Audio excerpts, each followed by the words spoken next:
Time skip confirmed by Steve Denuser, and we now have a date. So several apparently means 3 now. 3 years have passed between the end of Shadowlands and the start of Dragonflight, but Shadowlands lasted 2 years, meaning it's been 10 years since Mists of Pandaria in both the in-game timeline and in the real-world timeline, believe it or not. Yep. Absolutely. So there you go. Steve basically just took to the forums to address this stuff. So that is the date. He says that it's an opportunity to give Azeroth just a little bit of breathing room and that kind of thing. He says that given that Shadowlands takes place over the course of 2 years, that leaves a few additional years that we are fast-forwarding through. The goal is to provide people a slice of normal life without a major threat or that sort of thing. So basically a time of stability. As for the wedding between Lorthmar and Thanisra, that will be a digital short story. Which is, obviously people will be like, put it in that game! And you're like, please be reasonable.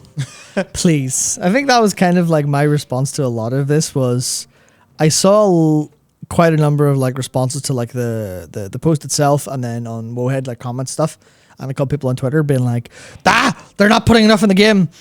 We should see every tiny bit of detail for this entire 3 years. And I'm like, I can emotionally understand feeling that way because it feels like they haven't done this before.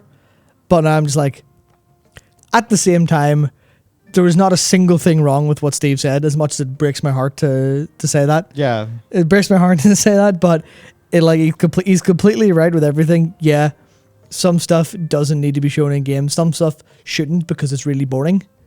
Obviously, they should find ways to do that where possible, and their focus has definitely been a little bit wrong for a long time. Well, they really should just be reasonable. He's reasonable. The Omega story in FF14. Yeah, that was a digital short story. People generally don't rake them over the coals for that. That's the other thing I was going to do, because I have not read the new ones. I cannot wait to do that. They also have toggles because there's addressing the Warrior of Light in one of the new ones. Because of the characters involved, there's a toggle, so before you read the story, you get to pick which pronoun they're using because of whatever gender your Warrior of Light is. Because it's on the website, you're like, that's so real, that's a perfect touch. But those stories are there, and no one complains. Because, I'm sure someone complains. You can't say no one complains. Because the main things. No one within margin of error complains. Yeah. And those stories are absolutely gorgeous. They're absolutely beautiful. You don't feel any, obviously it's ideal to read them, but there's nothing particularly missing from them outside of a little bit of extra characterization or a little other thing. And you obviously go, well, there's enough content in the game. Why are they going to put more, basically we're fine without it because there's enough already. Whereas that's the problem with World of Warcraft at the minute, where I think if they had a bunch of digital short stories, and I don't remember people complaining very much about the 1,000-Year War. To be fair, that was a bit kind of new. And that's all fine. But that was really good, and people weren't going, well, I feel like I've not had enough content, and now you're putting the content in an audiobook. Have you lost your mind? I pay for this game. But in a world where they have some content and some world stuff, then people go, oh yeah, Steve's actually completely correct. He's right. This is just a slice of normal life, and sometimes you don't need to have a wedding between horde people there because it's only important because we're in a kind of dearth of information at the minute. Yeah, well, I think there's a big difference between needing a whole novel to properly set the story straight with one of your characters, like with a Sylvanas novel. Yeah. There's a massive difference between that and something like this that I think is significantly more appropriate to be a short story. Yeah. So, that's totally good. An example of this done wrong is, let's say, Gilneas gets completely resettled, and there's a storyline in 11.0 where we immediately go to a resettled Gilneas. Yeah, and we're just like, whoa, what? This, I'm confused. And this is something that actually Steve has directly talked about. He said, besides stretching the timeline out a bit, another benefit of the fast forward is it will let younger characters get a little older, allowing some to take a larger role in future storylines. And he goes on to say, this is fun, as for changes that have been discussed or foreshadowed, like the resettlement of Gilneas, those will not happen during the fast forward. And I think a lot of people immediately hear that and think, oh, that's a shame. I would have liked to see that. And maybe that's actually Steve's point, because he says that as cool as it is to show locations and populations evolving because of the story, they want events of that importance to be in-game questing. Stuff like the Runes of Lordaeron on 9.2.5 then happening off-camera. So that's very much what we want to hear. And I think this is actually setting things up in such a way that with this expansion being focused in the Dragon Isles, we then come back in 11.0. Maybe that gives Blizzard an opportunity to actually resettle Gilneas. Yeah. Have it so that perhaps Gen has been getting ready for 3, 4, 5 years for this event to happen, and finally we go there in content. Similar thing for the Undercity, similar thing for the Night Elves. That's all good. And then as for the characters thing, I thought there is one interesting thing here. Take Salandria. With Salandria, we have the Blood Elf quest line, Blood of Paladin quest line, or is it just Blood Elves? I forget, anyway, in 9.2.5. Yes. It's all good with Salandria, obviously, but we do know that Salandria has maybe a potential for things to go kind of dark because of what happens to her in the Caverns of Time in the Burning Crusade, where one of the bronze guards is kind of going to make a move at her, and was it Anachrono? I forget, one of the dragons basically says, hang on a second. We can't punish her now for crimes she may or may not commit in the future.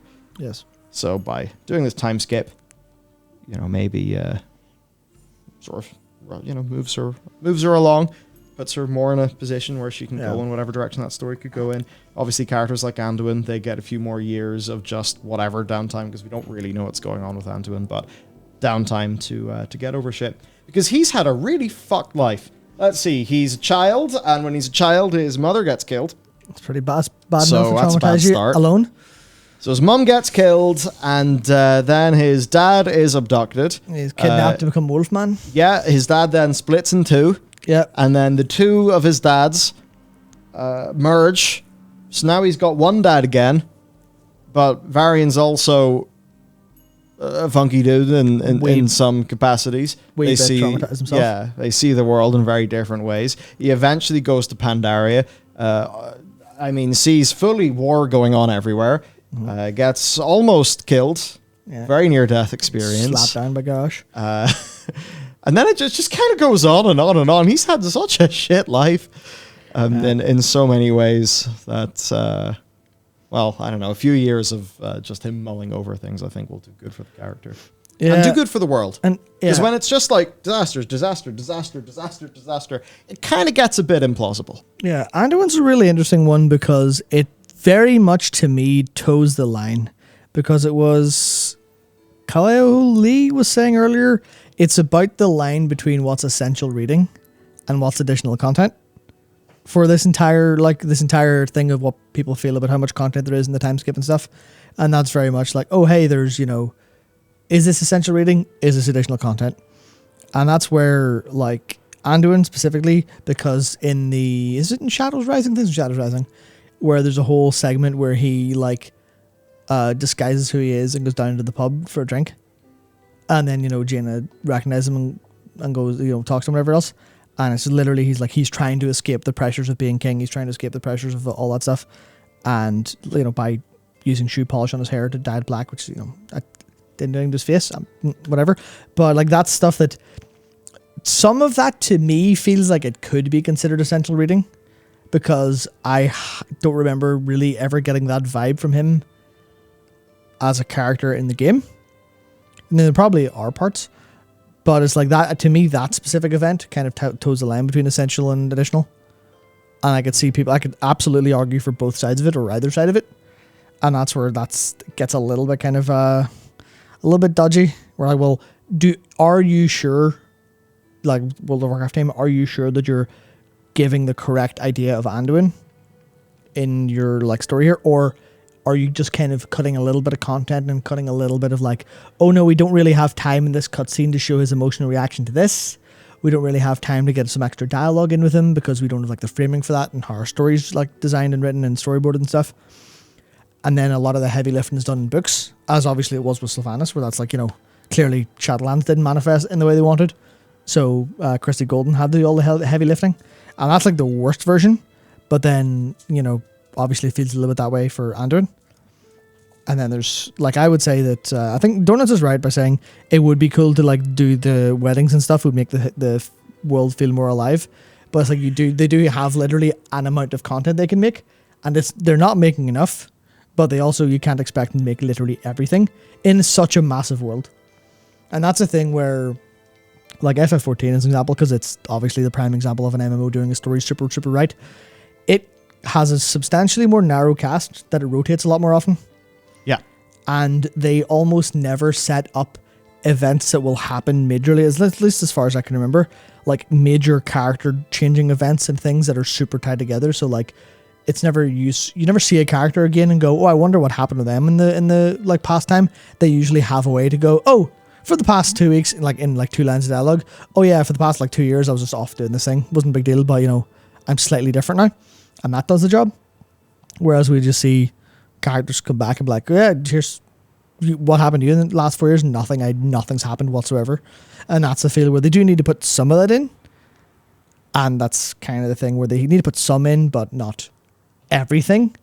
And that's where everything that Steve said, obviously the fact that it comes in is a little bit of an apology towards the end there of like, well, resettlement against will not be happening in fast forward because we're going to do that in game.